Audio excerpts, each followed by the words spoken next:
เบิ่งเด้อทุกคนพ่อบอกคำว่าโกโก้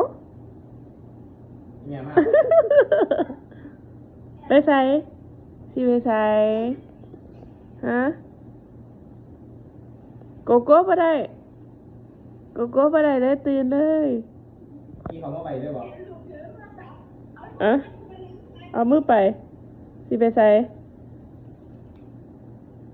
เอามือไปไปใส่ เวลาสร้าง เดี๋ยวเก็บโอ้ยไม่น่าถามมันเลย ผู้ใดมาก ไปใส่โอ้ยแม่เก็บโอ้ยนิ้วแม่สิขาดเดี๋ยวเปิดไฟสองหลอด อืม ไฟแก้ โอ้ยเอา ฮะ ไปใส่ไปใส่ออกมานี่โอ้ยออกมานี่เปิดประตูโอ้ยมาเปิดประตูอีกแล้วโอ้ยนั่งลงก่อนนั่งลงก่อนนั่งลงมาดังมาให้ไปเด้นั่งลงตัวหมาแต่ทุกคน